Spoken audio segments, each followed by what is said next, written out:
I never believed the rumors about my house being haunted until last night. I'd always heard whispers, neighborhood gossip, you know how it is. But I'm a skeptic. Last night, though, something changed.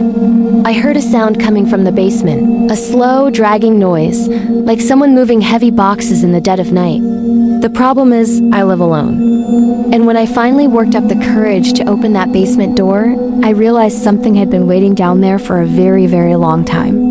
It was exactly 2:30 a.m. I know because I kept checking my phone. I couldn't sleep. Rain was lashing against the windows, and then I heard it again, that dull thump from below. My first thought was old pipes, a rational explanation. But then came the scraping sound, metal against concrete.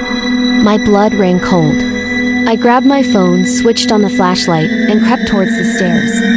Every single step I took seemed to echo through the silent house.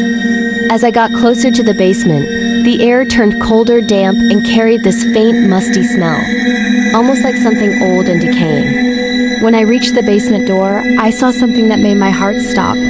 The lock, a heavy bolt I always kept secured, was broken, snapped right off. I know for a fact I didn't do that. My hand was trembling as I pushed the door open. That smell hit me like a wave mold, dust, and something foul, something rotten. My phone's light flickered as I pointed it down the wooden stairs. Everything looked normal at first glance. Old furniture covered in sheets, boxes of stuff I'd never unpacked, forgotten tools. Nothing seemed out of place. But then my eyes landed on the far corner of the room. A section of the concrete wall looked newer. The color was slightly off, the texture smoother, like a patch job. Why would anyone patch just one section of the wall? My heart was hammering against my ribs. I walked over and tapped it with my knuckles. It sounded hollow. And just as I did that, I heard a sound from behind it. A faint knocking. Slow, deliberate, like someone was trapped inside. My first instinct was to run, but curiosity, or maybe stupidity, got the better of me. I called my friend Mark, putting him on speaker just to have another voice. He laughed, of course, told me it was probably a raccoon or just the house settling. But as he was talking, the knocking got louder, more insistent. Then just as suddenly as it started, it stopped. Complete silence.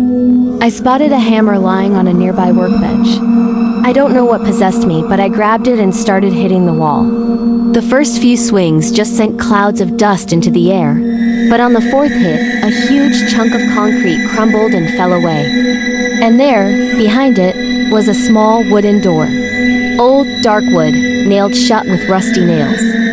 Scrawled across it in faded red paint were 3 words: "Do not open." I wish I had listened. I pried the nails out one by one. The moment the last nail came free, that rotten smell billowed out, so much stronger this time. I pulled the small door open. Inside was a tiny, hidden room.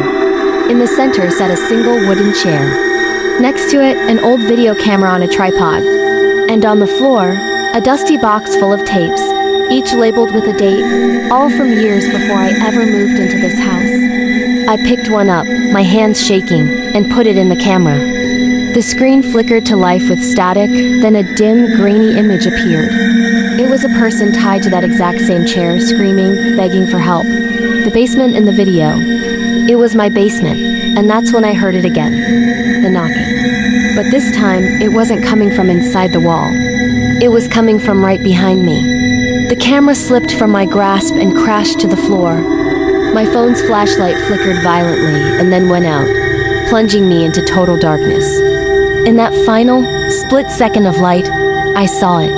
A shadow, a tall, dark figure standing at the top of the basement stairs, perfectly still, just watching me. I don't remember screaming or running. The next thing I knew,